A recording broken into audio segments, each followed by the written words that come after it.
Lisez le Montréal Campus, votre journal étudiant favori. Vous voulez en apprendre plus sur l'actualité qui vous entoure?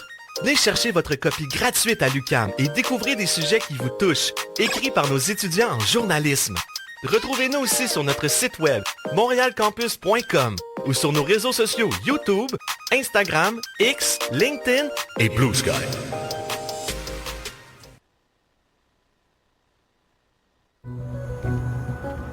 Au cœur de la ville intérieure. Du passé au présent, la nouvelle exposition du MAC, Les gratte-ciels par la racine, explore les enjeux du modernisme tardif à travers plusieurs œuvres qui questionnent l'expérience que nous faisons de ces espaces. Une exposition qui prend une résonance particulière dans l'espace temporaire du MAC à Place Ville-Marie, point de départ emblématique de la ville souterraine.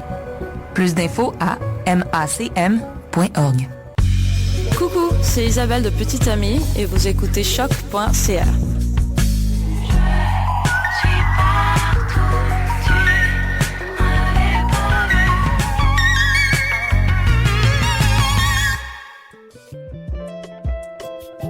L'Énergivore en direct. Bonjour et bienvenue à l'Énergivore en direct. Donc aujourd'hui, nous avons Samuel Morier en studio avec nous pour parler de la science derrière l'activité physique. Donc Samuel va maintenant se présenter.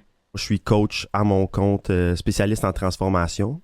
Puis aujourd'hui, je vais essayer de répondre à tes questions au mieux de mes connaissances sur le lien entre la santé mentale puis l'exercice physique. Parfait, donc on a bien hâte d'entendre ça. Avant de commencer l'épisode, j'aime toujours présenter les invités. Nous, on a un concept à l'Énergivore en direct qui s'appelle l'athlète énergivore. Qu'est-ce que c'est un athlète énergivore? Ça le dit dans le nom, c'est un athlète qui est énergivore. Donc, de plus en plus, il va consommer de l'énergie, de plus en plus, il va être apte à en dépenser de plus en plus, donc il va avoir de plus en plus d'énergie à dépenser. Est-ce que toi, tu te considérais comme un athlète énergivore? Non. Non? Non. Même qu'en ce moment, je pourrais être considéré comme quelqu'un de sédentaire, malheureusement. Ah ouais? Parce que je passe plus de temps que jamais assis à l'ordinateur pour faire mes programmes, mes plans d'entraînement. Je suis beaucoup sur mes réseaux sociaux de ce temps-ci. Fait que je prépare mes posts, j'édite mes vidéos. Puis je fais de la muscu 4 fois semaine. Puis sinon, mon sport, c'est la balle donnée. Je sais pas si tu sais que c'est comme... C'est quoi la balle donnée? c'est comme le baseball, mais dans une ligue de bière, mettons. Ah fait que oui, ça bouge la balle molle. La balle molle, c'est la balle molle. Fait que, mais c'est ça. Mais tu sais, j'essaie de faire mon cardio, de rentrer mes pas par jour. Est-ce que c'est nécessaire pour moi de dépenser de l'énergie à tous les jours? Non. Mais je considère que c'est vraiment important. Puis je travaille fort sur bouger plus. Je comprends. Fait que pour toi, c'est quand même une valeur importante de bouger, mais en ce moment, c'est pas nécessairement ce qui est dans ton échelle de priorité. Définitivement. Je comprends. Mais d'ailleurs, ça m'amène à une autre question.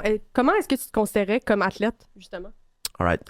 Bon, ça fait longtemps que j'ai pas compétitionné, mais il y a plusieurs années, là, j'ai fait du sport de haut niveau, j'ai même été dans un sport-études hockey, puis j'étais quelqu'un de super compétitif, là, genre je détestais plus perdre que j'aimais gagner, mettons. Là, c'est vraiment moins pire avec les années, mais j'étais pas un athlète, j'étais pas le meilleur dans rien, mais je me débrouillais dans tout. Je comprends ça. Puis j'ai toujours compensé par beaucoup de ténacité, puis comme de l'agressivité plus que du talent naturel, mettons, mais je m'en sortais bien. Fait que t'étais pas un bon perdant. Non. On a ici un mauvais perdant, mesdames et messieurs. Donc, également, une autre question que j'aime bien poser, c'est, vu que le podcast, ça tourne autour du sujet de la santé mentale et du sport, j'aime ça demander aux invités, c'est quoi, vous, votre représentation de la santé mentale et le sport dans votre quotidien? OK. Ce que ça représente pour moi, personnellement, tu sais, comme je te dis en ce moment, je fais mon 4 fois de muscu par semaine. C'est essentiel à ma santé mentale. C'est un outlet pour aller... c'est un moyen de justement là, de laisser aller mes émotions, de dépenser de l'énergie d'une façon productive, tu sais, pour faire le ménage de tout ça. Là, fait que je pourrais pas l'avoir moins que 4 fois par semaine. Puis ça a vraiment des gros impacts sur ma santé mentale. Fait que pour toi, justement, c'est essentiel de bouger quand même si tu te considères un peu plus sédentaire en ce moment. C'est sûr et certain. Là, je pourrais pas faire minimum que ça. Puis il y a des moments de l'année où je bouge beaucoup plus. Là, c'est normal. Ben oui, je comprends. Mais tu sais, comme dans tout, à un certain point dans la vie, on a certaines priorités, puis c'est normal qu'on réajuste le volume d'entraînement en conséquence. Exact. Fait que, on va continuer avec le sujet. Aujourd'hui, on vient parler de la science de l'activité physique. Alors là, je vais demander un peu à Samuel comment il décrirait c'est quoi le terme général de la science de l'activité physique, puis après, on va aller regarder des choses un petit peu plus spécifiques. Fait que comment tu décrirais la science de l'activité physique? All right. Ben, la kinésiologie, pourquoi qu'on dit que la kinésiologie, c'est la science de l'activité physique? C'est parce qu'elle se base sur plusieurs sciences, justement. Là. C'est de la biologie, c'est de l'anatomie, c'est de la biomécanique, c'est de la physiologie, je sais pas si je l'ai déjà dit. Il y a même de la psychologie là-dedans aussi. Fait que c'est ça. Fait que c'est basé sur plusieurs sciences qui sont toutes exploitées par l'activité physique. Fait que c'est ce qui en fait la science de l'activité physique. OK. Fait que, mettons, si on regarde ça d'une manière plus scientifique, si on voudrait regarder l'aspect scientifique du sport, on irait plus vers la kinésiologie pour essayer de comprendre les différentes choses qui font partie du sport reliées avec la science, dans le fond. Exactement.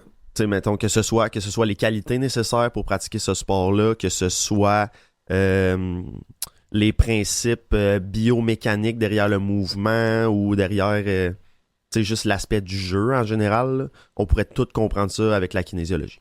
OK, super.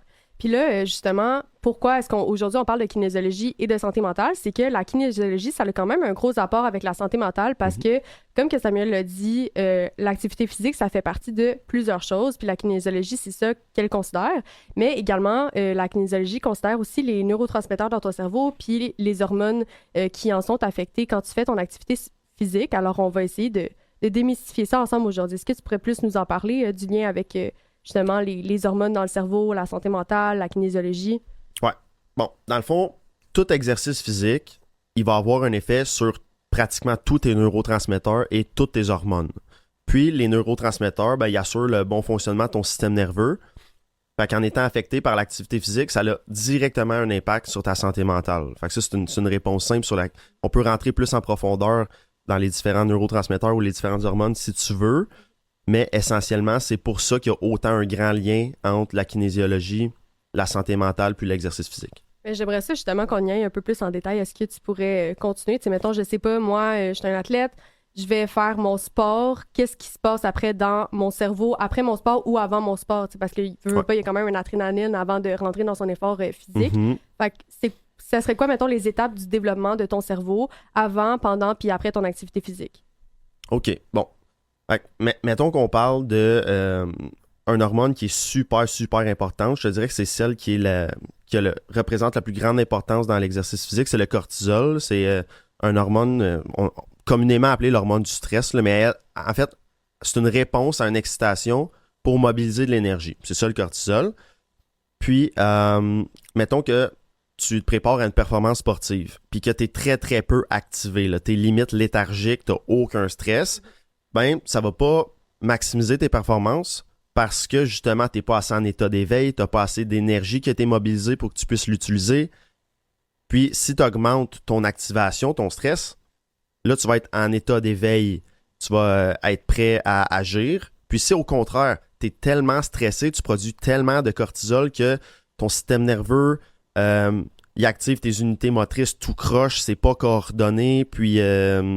T'es trop dans ta tête par rapport à ce que tu dois faire, ben là, ça va négativement affecter tes performances. Mais la dernière fois, justement, on parlait de la courbe, justement, de l'activation. Est-ce que tu pourrais en parler plus un peu de cette courbe-là, puis c'est quoi les processus derrière? OK, bon, elle s'appelle, pour ceux qui veulent, je sais pas, genre googler ou regarder ça, mettons, elle s'appelle la courbe de Yerkes-Dodson. Puis, en fait, sur l'axe des Y, tu vas avoir la performance, je crois. Puis sur l'axe des X, tu vas avoir les niveaux de stress. Puis ce que ça va faire, c'est, je sais pas si je peux comme l'illustrer, là, mais mettons, plus tes niveaux de stress, si au début tes niveaux de stress sont très bas, ta performance est très basse, plus tu vas stresser, ben, plus tu vas être excité, on va dire, plus ta performance va monter jusqu'à atteindre un pic.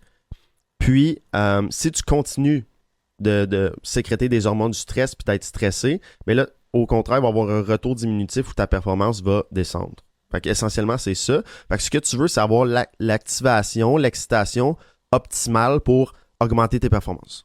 Fait que dans le fond, quand on fait un effort physique comme une compétition, par exemple, il y a quand même un niveau de stress qui est optimal pour pouvoir bien performer. Puis si on est trop calme, ça ne marchera pas. Là, dans le exact. fond, puis les athlètes vont pouvoir utiliser certaines substances vraiment, vraiment communes pour aller chercher ce niveau d'activation-là, tel que genre la caféine, par exemple.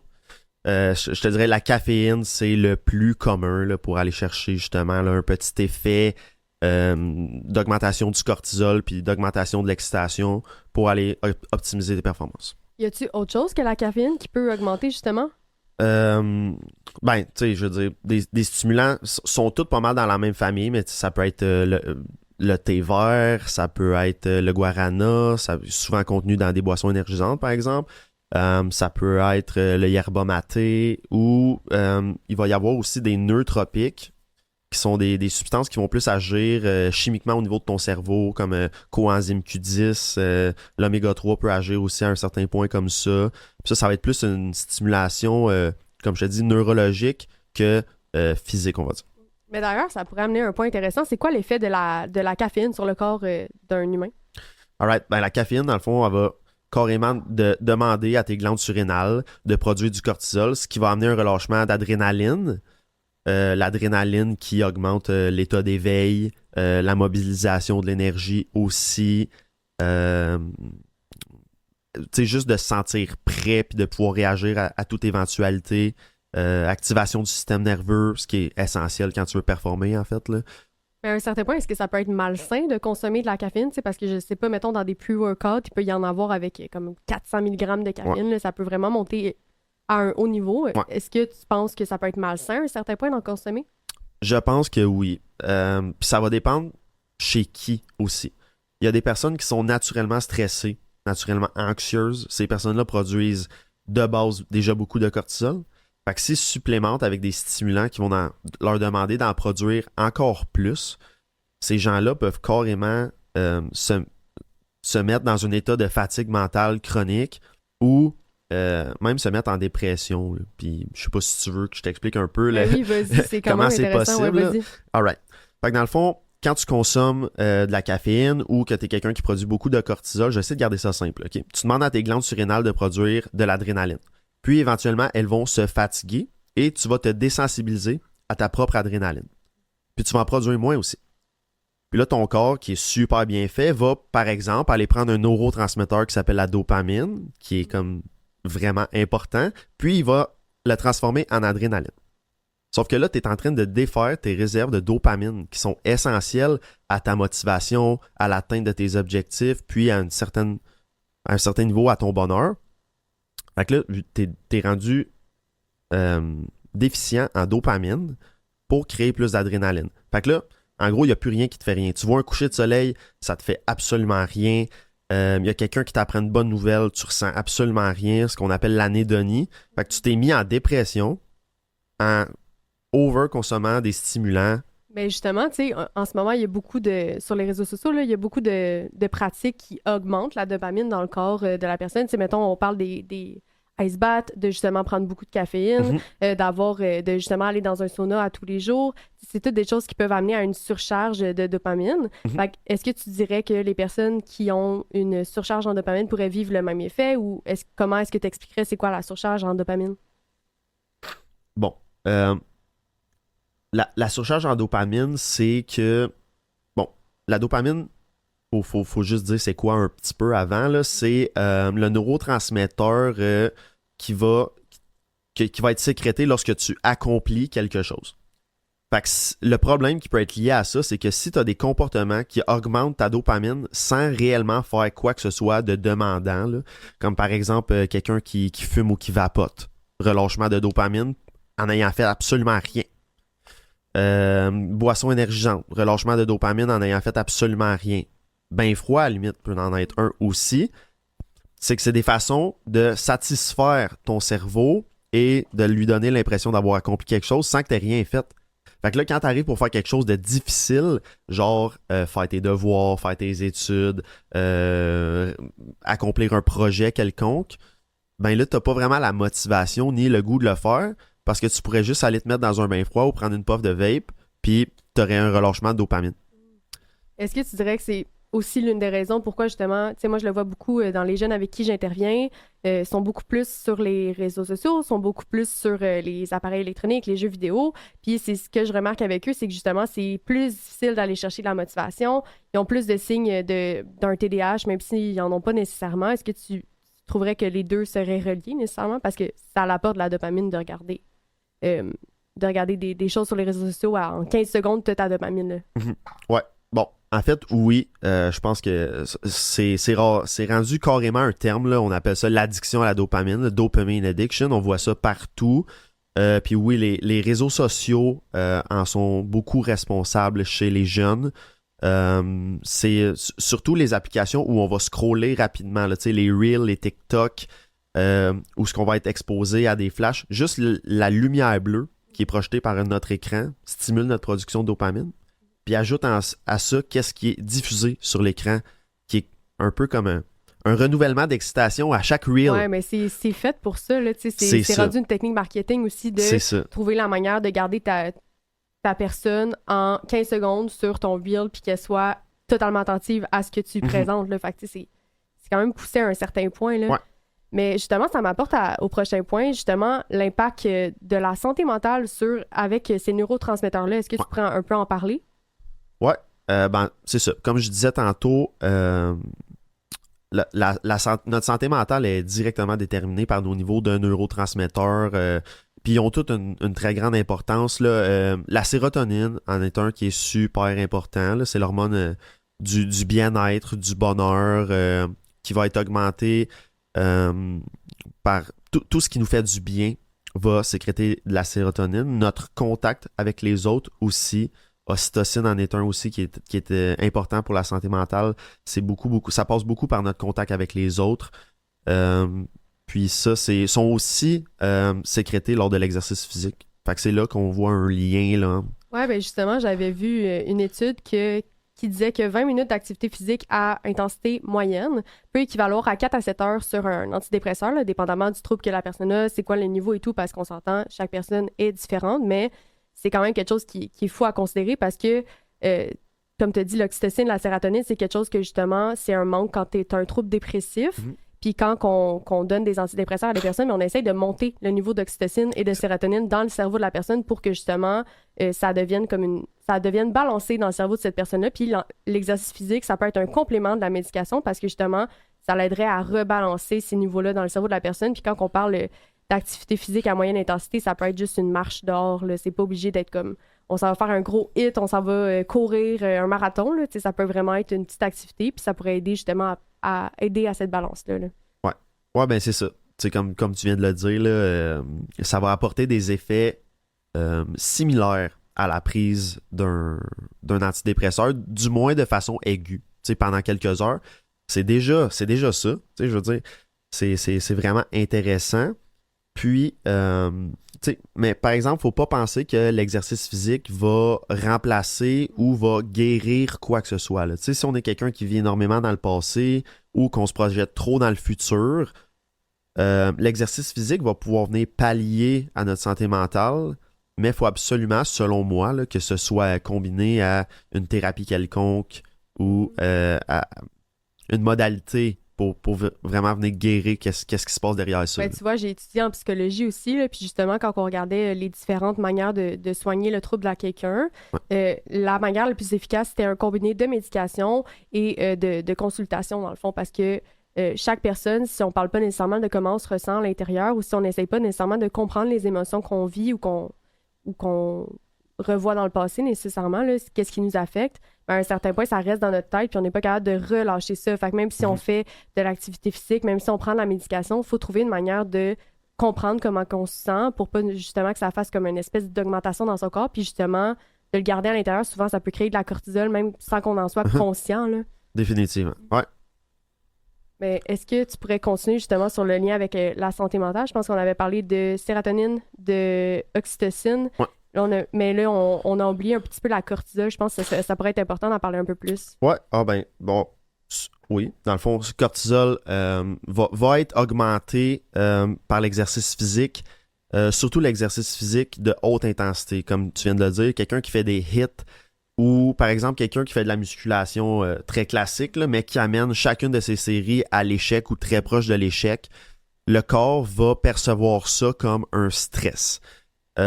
Puis va le percevoir de la même façon que si tu étais stressé pour tes examens de fin de session, par exemple, que tu es face à un animal sauvage dans le bois puis il faut que tu te sauves.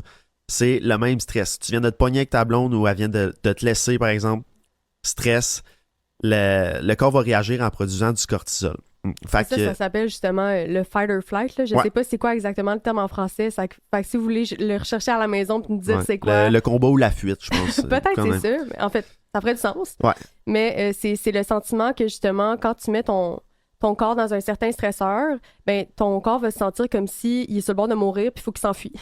Donc, c'est ça le sentiment de fight or flight. Fait que c'est ce que le cortisol te fait ressentir. Quand c'est un niveau élevé, on dirait que tu es tout le temps en état de fuite. Fait que ça fait juste monter ton niveau de cortisol dans ton corps. Exact. Fait que le lien avec l'exercice physique, c'est que si tu es quelqu'un qui a beaucoup de responsabilités, puis il y a beaucoup de stresseurs dans ta vie déjà qui te font sécréter du cortisol et qui te met dans le fameux combat ou fuite, puis qu'en plus, tu passes énormément de temps à t'entraîner super fort, ben peut-être que là, tu es en train d'en faire trop, puis ça peut. Ton activité physique, qui est réputée pour être super bonne pour la santé, ben là, est en train de t'affecter négativement. Là. Fait qu'il faut vraiment considérer tous tes stresseurs, puis ajuster tes différentes variables en fonction les unes des autres. Tu sais, comme je te dis, tu as déjà beaucoup de responsabilités, tu ressens déjà énormément de stress.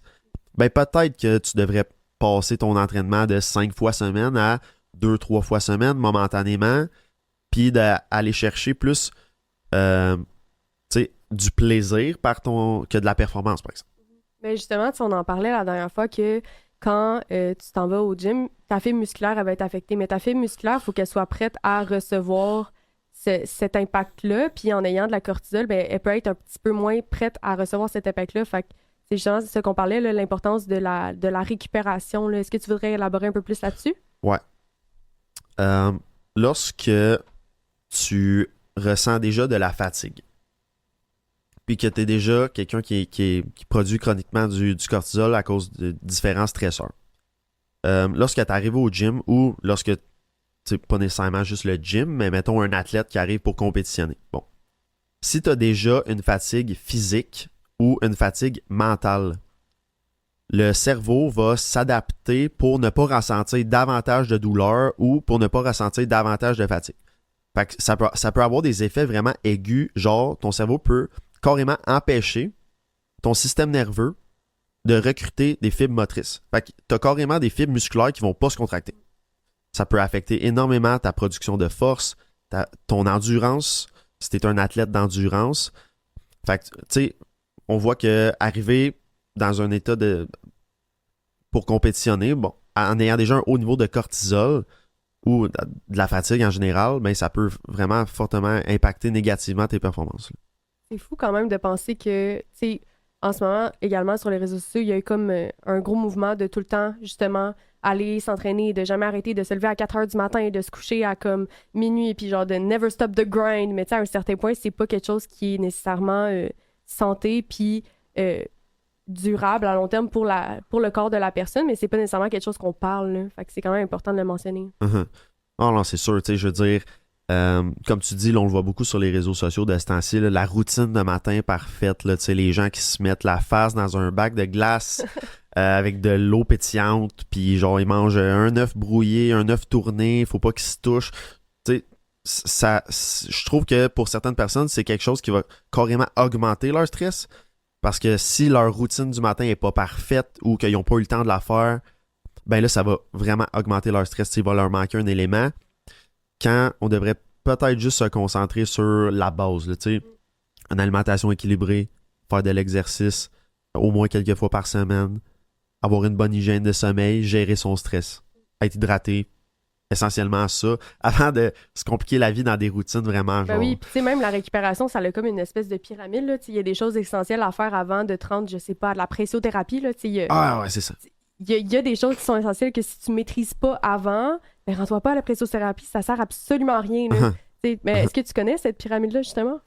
Ben, pas nécessairement, mais je suis capable de comprendre le concept que si tu mets énormément d'efforts et d'énergie dans ta supplémentation ou dans ce qu'on appelle le biohacking, là, justement, là, prendre des bains froids, avoir une diète bien particulière, mais que les bases que je viens de nommer sont pas maîtrisées, je veux dire, on met pas notre énergie à la bonne place. Là. C'est ça, tu sais, les bases dans la pyramide, c'est le sommeil, l'hydratation, puis l'alimentation. Puis quand tu commences à monter, ben justement, là, ça devient un petit peu plus pointu, mais tu sais, on s'entend que quand on parle de bain froid, c'est pas dans les premières parties de la pyramide. Définitivement pas.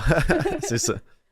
Ben justement, ça m'apporte à un point de parler justement du lien entre la science de l'activité physique puis le sommeil. Mm-hmm. Ouais, bon, dans le fond, le sommeil, tu sais, je veux dire, on sait à quel point que c'est important, le sommeil. Idéalement, on veut qu'il soit réparateur. Pour le commun des mortels, on veut 7-8 heures par nuit. Puis si on a ces deux facteurs-là, là, fait qu'il est réparateur puis qu'on en a assez, normalement, toutes nos bases de récupération sont optimales. OK? On va pas plus récupérer si on dort 10-12 heures que si on en dort 8. C'est prouvé par les études, là, ça n'apporte pas un plus grand avantage. Fait que s'il est réparateur, si on en a au moins 7-8 heures, on est good, on n'a pas besoin de... Est-ce que c'est pour tout le monde, le minimum de 7-8 heures, ou ça dépend dépendamment des personnes? Non, c'est ça dépend. Tu sais, je veux dire, ça, c'est une moyenne, mais il y a des personnes qui... Comme moi, par exemple, je suis une personne qui a plus que 6h30 de sommeil. J'en ressens pas nécessairement le besoin. Là. Même si je me couche tôt, après 6h30, mon corps va naturellement me réveiller avant mon cadran, par exemple. C'est mon heure. Comme il y a des personnes que c'est constamment 9, en bas de 9, sont tout le temps fatigués, ils peuvent pas fonctionner. Fait que oui, il y a des différences. D'où l'importance d'écouter son corps là, dans ces processus-là, puis de pas justement faire qu'est-ce que tout le monde fait. Quand on pense à notre corps, puis à notre santé à nous, puis à notre niveau de cortisol, c'est important de justement considérer comment est-ce que notre corps se sent à travers ça. Là. Ouais. Puis c'est ça. Puis dans le fond, le sommeil va être une des modalités de récupération les plus importantes là, avec l'alimentation et le sommeil. Fait qu'avoir assez de nutriments, de micronutriments, puis avoir un sommeil, avoir assez d'heures de sommeil, puis qu'il soit réparateur, c'est les deux facteurs les plus importants dans notre récupération. La gestion du stress, je le rentrerai là-dedans aussi.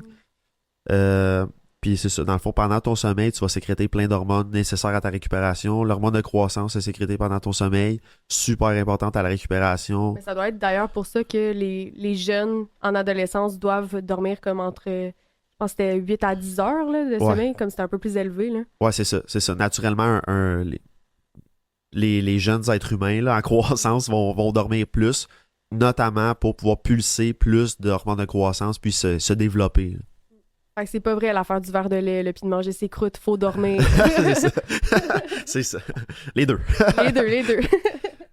Mais justement, ça m'apporte un autre point. C'est quoi les conseils que tu donnerais à quelqu'un pour réduire son taux de cortisol dans son quotidien ou de justement réduire l'adrénaline ou d'avoir comme une certaine balance là, dans les hormones qui sont sécrétées pour sa santé mentale? All right. Bon, premièrement, comme je l'ai dit, là, gérer ses bases. Fait qu'essayer le plus possible d'avoir un bon sommeil réparateur, d'avoir une alimentation équilibrée, d'être hydraté, de regarder son horaire puis voir est-ce qu'on a des stresseurs qui sont inutiles en ce moment ou qu'on s'impose pour rien. Fait que ça, c'est un. Après ça, je pense que tout le monde devrait avoir une ou quelques stratégies de gestion de stress ou qu'on pourrait appeler pratiques spirituelles, telles que la méditation, le yoga, l'écriture, l'expression par l'art, que ce soit du dessin, de la peinture, un instrument de musique, par exemple. Avoir une conversation avec un être cher, une stratégie, un outil là, qu'ils peuvent concrètement utiliser pas mal quotidiennement pour réduire leur stress, réduire leur niveau de cortisol, faire le ménage de leurs émotions. Je pense que c'est essentiel à tout le monde, même que ça devrait être, selon moi, appris à l'école, genre au primaire. Là. Ben oui, 100%. Puis d'ailleurs, pour les gens à la maison, moi, j'en ai appris une couple là, dans mes années d'intervention que je pourrais donner à ce moment-là. Il y en a, je vais en donner deux. Fait que la première, c'est juste quand, mettons, on se sent stressé le matin puis on sait pas nécessairement pourquoi, juste de s'asseoir, sortir une feuille de papier puis de se demander comment je me sens aujourd'hui, puis d'essayer de l'écrire au pire point par point, 2-3 mots, mais essayer de découvrir pourquoi dans notre corps, en ce moment, on a un inconfort. Ça va aider à justement essayer de regarder la ligne directrice avec nos émotions, puis éventuellement, on va être capable de trouver la réponse à notre question, même si c'est pas la première journée, c'est totalement correct. Puis, deuxième technique que je peux donner qui est super simple, ça s'appelle la technique du carré. Fait que c'est de faire une respiration en carré. Fait qu'on va commencer par inspirer 4 secondes. On va garder notre inspiration 4 secondes. On va expirer 4 secondes. Puis après, on va la garder, notre expiration. Puis on continue en carré en considérant les 4-4-4. Fait que c'est comme 2 techniques que je peux donner qui peuvent aider là, quand on se sent stressé. Puis c'est des choses qui se font vraiment rapidement. Là. Ça prend pas beaucoup de temps dans une journée faire ça. C'est perfect. Exercice de respiration en particulier, là, c'est simple, là, puis tout le monde sait comment respirer. Fait que J'espère que vous savez fait que ça, comment respirer. on n'a même pas besoin d'y penser, ça c'est pas pire. Mais de le faire consciemment, là, ça va amener ce qu'on appelle la cohérence cardiaque. Peut-être que tu connais, dans le fond, ça remet notre cerveau, nos ondes cérébrales, puis notre fréquence cardiaque sur la même longueur d'onde. Puis ça réduit énormément le stress, ça permet de se recentrer, puis de mieux repartir avec la journée. Ça peut se faire n'importe quand. Ah, puis exactement, tu sais, quand on vit beaucoup de cortisol, il y a toujours une manière de le rebaisser, ce cortisol-là. Fait que même si en ce moment on a eu une chicane, je sais pas, avec quelqu'un qui nous est proche, ben il y a une manière de rebaisser ce niveau de stress-là pour pas nécessairement l'accumuler, parce que c'est toutes des choses qui peuvent s'accumuler. Même quand on est en colère, je pense que c'est comme pour 1 minute de colère, ça prend 1 heure à ton corps pour évacuer la cortisol que tu as.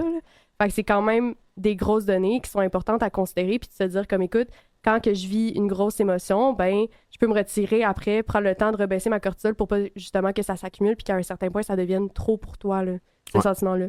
Ouais. Peut même être utilisé en prévention aussi. Moi, je l'utilise énormément en prévention. Là, avant de faire quelque chose qui va être stressant, avant d'avoir une conversation difficile avec quelqu'un, je le fais là, pour être sûr d'arriver avec le meilleur état d'esprit possible dans ce que j'ai à faire. Ouais, puis aussi simple que ça, le faire avant ton examen. Ouais. Tu fais juste respirer avant ça. ton examen, avant une chose que tu trouves stressante, ben ça peut vraiment t'aider à avoir des meilleurs résultats. Moi, je l'avais testé, là, ça me stressait beaucoup quand je faisais mes examens à l'école, puis la minute où j'ai commencé à respirer avant, ça a tout changé. Là. Ouais. Fait que c'est important de considérer ça. Mais justement, il y a quand même un impact important sur ton corps, le stress. Fait qu'est-ce que tu voudrais plus en parler? Oui. C'est ça. Dans le fond, le stress, le principal effet qu'il va avoir, là, celui qui est le plus facile d'en parler, c'est le cortisol. On en parle depuis tantôt. Là. Puis, le cortisol, là, lorsqu'il est sécrété de façon chronique, là, c'est-à-dire qu'on le produit pas mal tout le temps, comme pas mal tout le monde en 2025, là, ça va favoriser, ça c'est quelque chose qui fait peur, ok? Ça va favoriser de prendre des graisses au niveau de l'abdomen. Ça, c'est vraiment pas bon. Ça fait peur à tout le monde. Parce que là, je parle en tant que kinésiologue, mais... fait que ça, c'est un des impacts. Ça va amener carrément une fatigue chronique, dans le sens que tu vas pouvoir bien t'alimenter, t'hydrater, dormir le plus possible. Tu vas te réveiller. Super difficile de se réveiller le matin. Super difficile de commencer ta journée, d'accomplir quoi que ce soit. Fatigue chronique. Donc ça, c'est vraiment plate. Ça peut avoir des effets périphériques aussi. Douleur. Fatigue musculaire, augmentation des risques de blessures. T'sais, on parle des personnes qui sont des athlètes ou qui s'entraînent. Ça, c'est des impacts qui, on top of my head, me viennent sur les effets corporels du stress. Là. Mais d'ailleurs, ça, c'est tous des signes qui veulent dire à ton corps que tu es en surcharge de cortisol. Là. Mm-hmm. La plupart du temps, quand tu ressens, en fait, il y a aussi l'anxiété, là, quand tu te sens un peu plus anxieux, oui. que tu as de la fatigue chronique, comme on dit, que tu te sens que ton corps est fatigué aussi. Quand tu t'entraînes, tu vis des blessures. Ça, c'est tous des signes qui indiquent à ton corps que tu as une surcharge en cortisol puis que c'est important de la baisser, cette charge-là. Oui, définitivement. Ouais. Puis là, justement, on peut y aller un peu plus dans le rôle du kinésiologue. Là, on a parlé beaucoup de la science derrière le rôle du kinésiologue. Fait que là, ce serait peut-être important de parler, ben Samuel, il fait quoi dans la vie? Pourquoi il nous parle de ça? Puis comment est-ce qu'il l'utilise dans sa pratique? All right. Fait que moi, personnellement, je suis kinésiologue, mais je travaille en tant qu'entraîneur, puis je me spécialise principalement dans la transformation physique. Donc, quelqu'un qui veut gagner de la masse musculaire, qui veut perdre du poids, les deux en même temps. Fait que ce qu'on appelle la composition corporelle, moi, c'est ma spécialité. Fait que moi, j'accompagne les gens dans leur processus de transformation. Je leur donne les meilleurs outils possibles, les meilleures lignes directrices possibles. Puis je mets en place un système pour eux, avec un suivi régulier pour qu'ils puissent atteindre leurs objectifs. Puis c'est une approche que je dirais holistique. Fait qu'on va vraiment travailler sur le plus de variables possibles. Fait que alimentation, sommeil, gestion de stress, hydratation, l'entraînement. On va vraiment essayer d'optimiser toutes les variables. Ben ça, justement, c'est l'une des plus grosses différences avec quelqu'un qui a juste un certificat d'entraîneur, là. Le kinésiologue, lui, il va aller à l'université, puis il va apprendre justement comment traiter toutes ces variables-là, puis adapter son programme selon la personne qui est devant lui. Fait que ça va être beaucoup plus flexible comme programme d'entraînement, puis beaucoup plus adapté comparé à une personne qui a justement une certification seulement, là. Ben, tu sais, je veux dire, en 2025, avec toutes les façons qu'on peut aller chercher des informations, tu sais, je te dis pas qu'une personne qui est très autodidacte pourrait pas en arriver à être extrêmement compétent, peut-être même plus que certains kinésiologues. Là.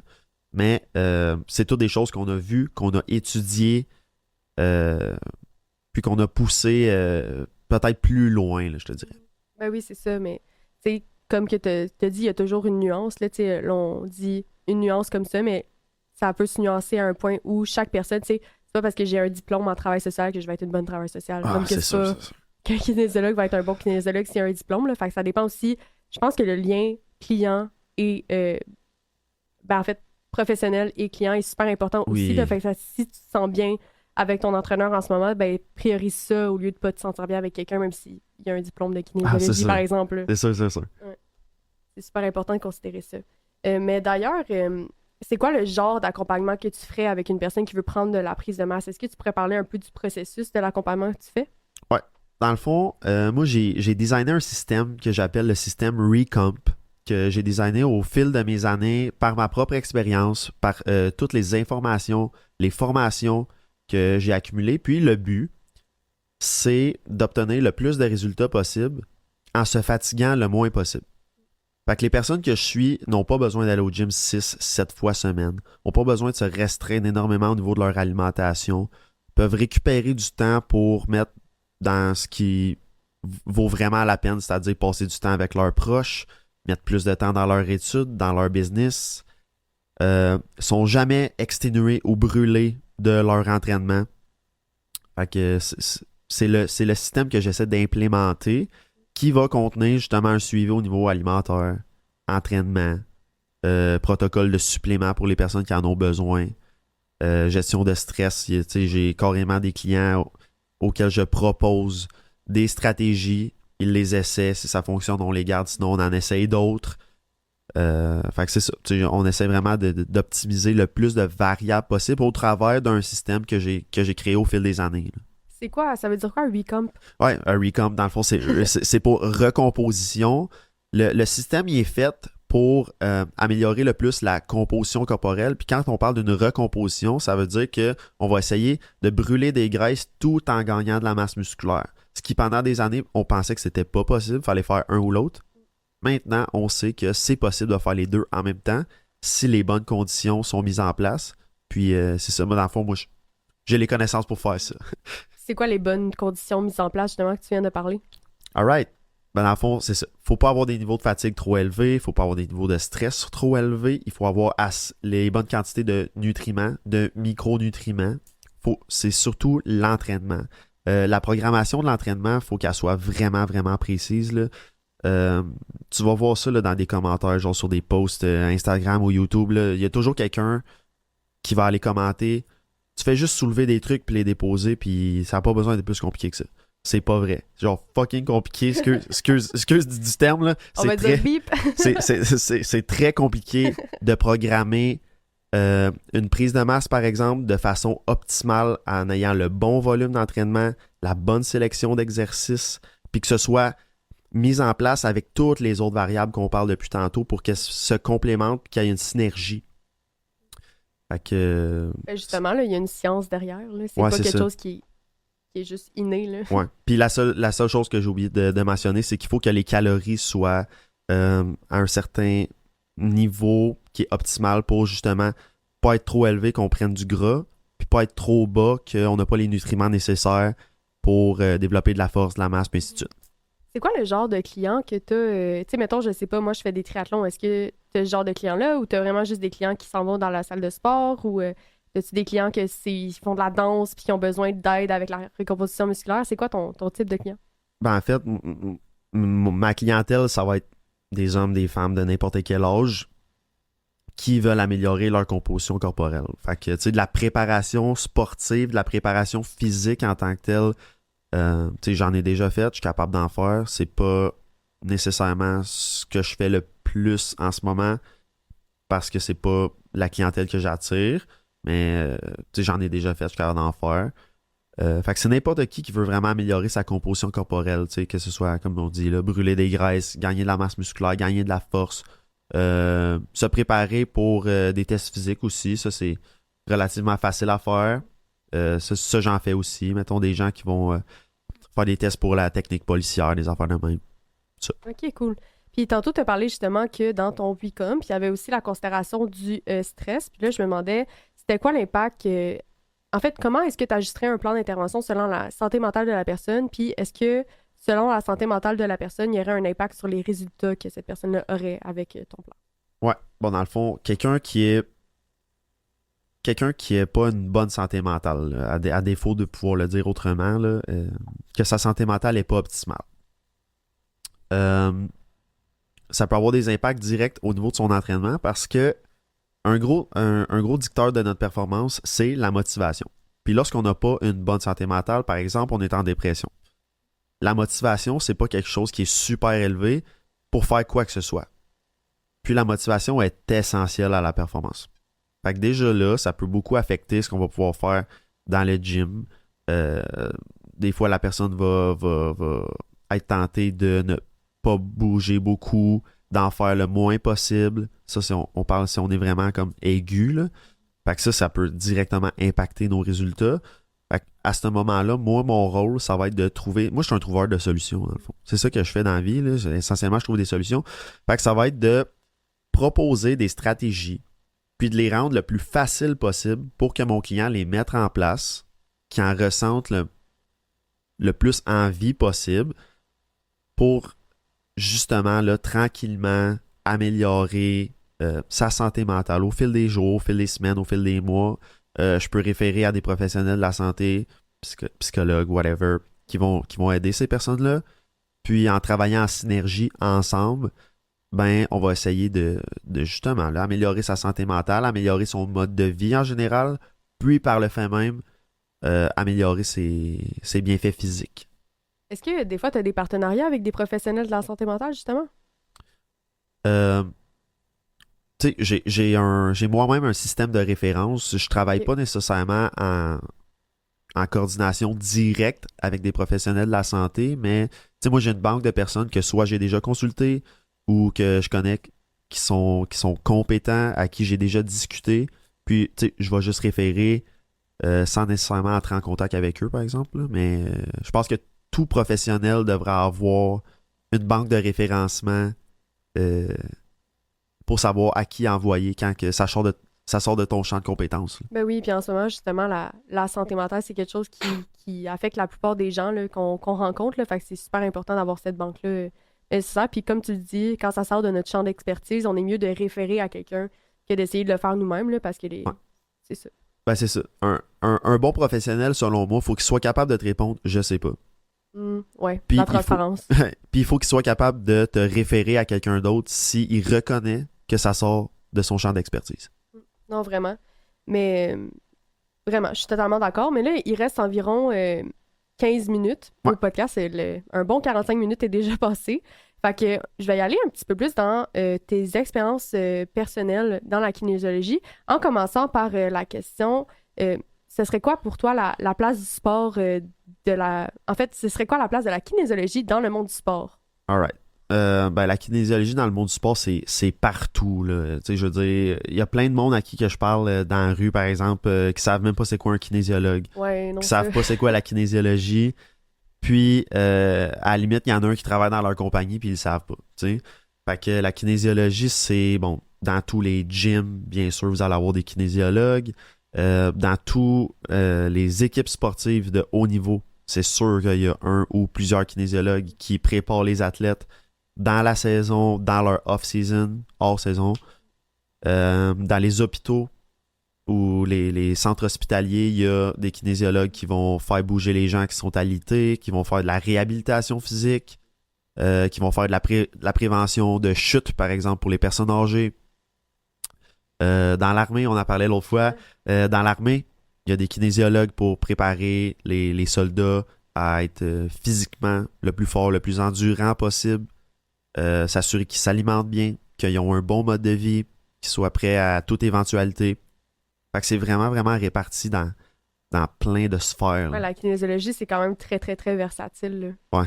Mais justement, je pense que ce qui vous aide à être versatile, tu me diras si c'est le contraire, je suis pas kinésiologue moi, c'est que vous avez plusieurs compétences, mais comme très larges. Là. Tantôt, tu parlais de justement que c'était holistique, Ouais. la kinésiologie, mais justement, le fait que ça soit holistique, je trouve que c'est pour ça que vous êtes capable d'aller toucher autant de domaines. Là. Ouais.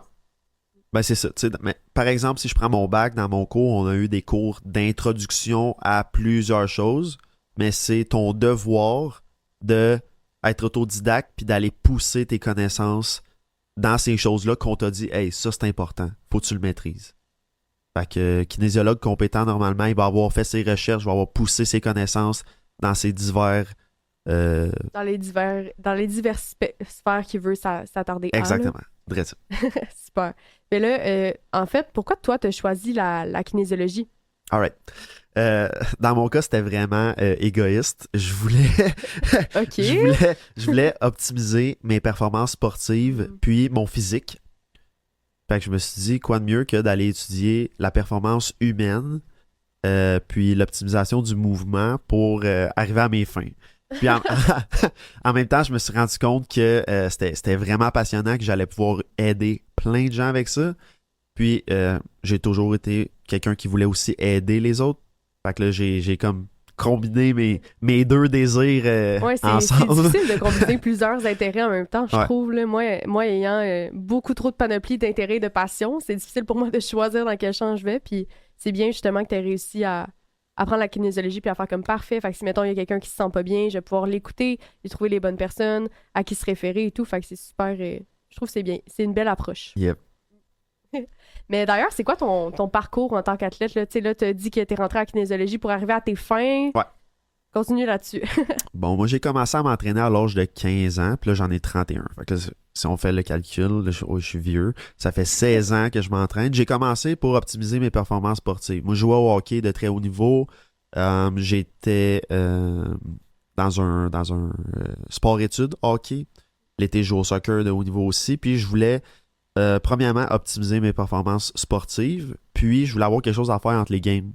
Aussi simple que ça. Fait que j'allais au gym. Puis je suis tombé en amour avec le gym à un point que j'aimais plus m'entraîner que pratiquer mon sport. Mais ça m'a pas empêché de pratiquer mon sport de haut niveau jusqu'à l'âge de 20-21 ans. OK, quand même.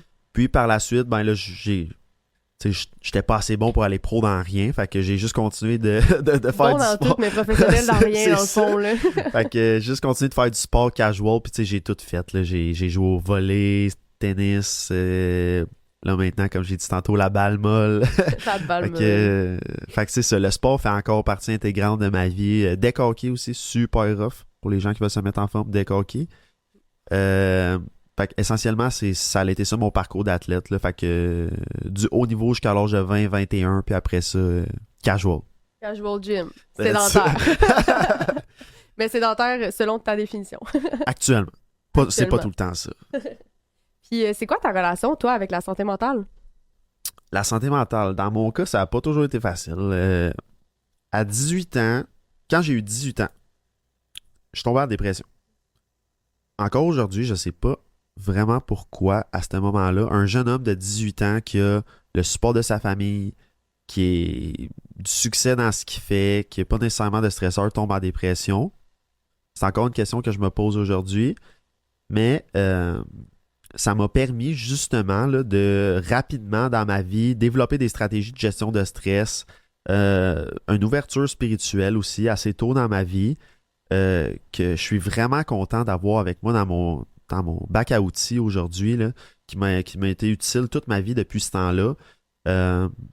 Au fil des années, oui, j'ai eu des hauts et des bas au niveau de ma santé mentale, mais je suis jamais retombé aussi bas qu'à ce moment-là, justement parce que il y a des bons outils que j'ai eu rapidement, puis que j'ai pu utiliser là, tout au fil de ma vie. Puis je te dirais que chaque année, ma santé mentale va mieux que l'année d'avant. Puis c'est vraiment plus stable. En utilisant ces outils-là que tu es capable de te bâtir des choses que tu es capable d'appliquer à tous les jours aussi. Là. Fait que, tu sais, c'est quand on n'a pas une bonne santé mentale, puis qu'on utilise les outils, ben c'est comme dans toute chose. Il faut pratiquer ces outils-là pour être capable de bien les utiliser puis d'être capable de bien les assimiler. Là, parce que c'est pas en commençant à faire de la respiration que je vais bien comprendre c'est quoi la respiration, c'est quoi la méditation la première fois. Là. C'est quelque chose qui est quand même assez progressif. Uh-huh. Fait que c'est probablement pour ça qu'aujourd'hui, tu es capable de mieux les utiliser, tes outils. Là.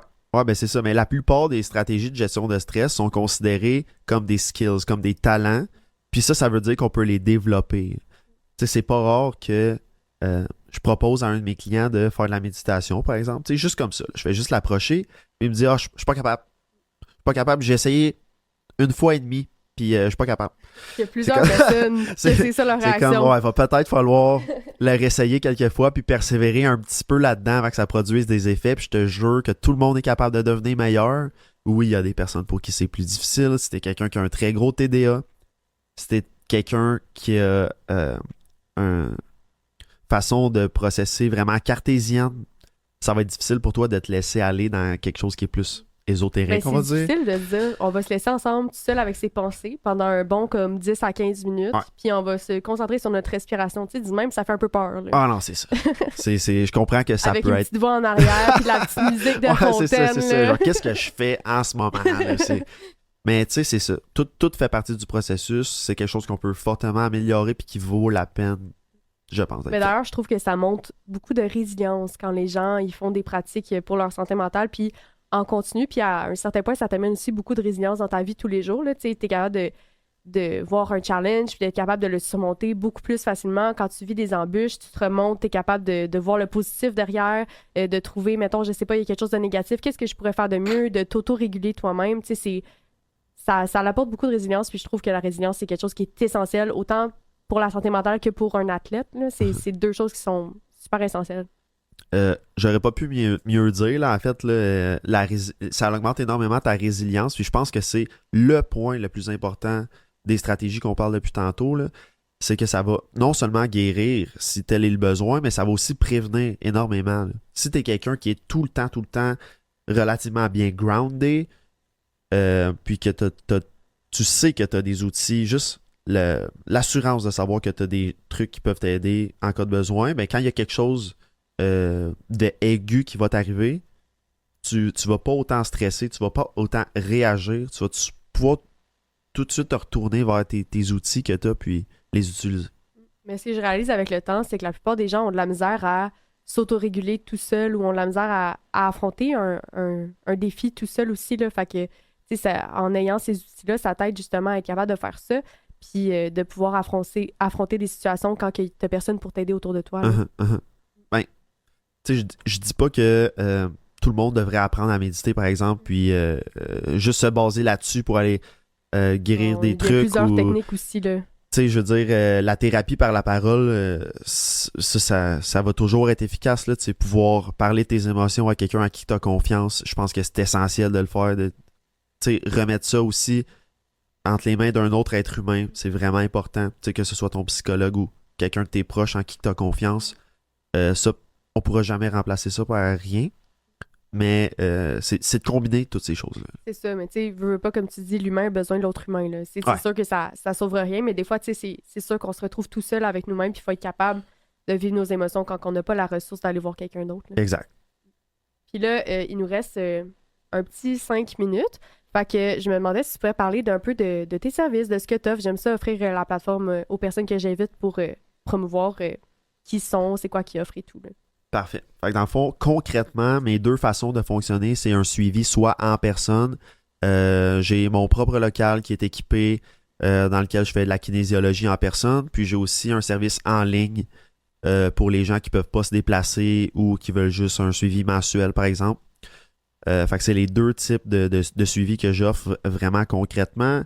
Comme je l'ai dit tantôt, c'est pour implémenter le système Recomp qui va nous aider à améliorer le plus possible notre composition corporelle, qui contient pour tous mes clients là, le plan d'entraînement, le plan alimentaire, puis des conseils en continu sur gestion de stress, alimentation, sommeil, hydratation, supplémentation aussi. Ma principale plateforme, c'est mon Instagram. Si jamais les gens veulent aller s'informer, là, sammorier.kin. Je suis aussi sur TikTok, vraiment moins sur TikTok. Je suis aussi sur Facebook, vraiment moins sur Facebook. C'est tout de moins en moins sur C'est Facebook, ça. je pense. C'est ça. Puis j'essaie de publier régulièrement du contenu éducatif pour justement là, que les gens puissent se retrouver là-dedans, puis avoir des informations, être autonomes à un certain point. Puis s'ils ont besoin d'aide, ben là, ils peuvent entrer en contact avec moi, puis ça va me faire plaisir de les aider. Ben, je trouve ça vraiment super. J'espère qu'à la maison, vous avez apprécié l'épisode d'aujourd'hui et que justement, vous en avez appris un peu plus sur la science de l'activité physique. On se revoit la semaine prochaine pour le dernier épisode de la saison 1. On va voir un athlète des citadins de l'UQAM avec son entraîneur pour parler de l'impact du off-season sur la santé mentale des athlètes et des entraîneurs quand que justement, il n'y a plus de saison sportive. Alors, bonne journée! C'était l'Énergivore en direct.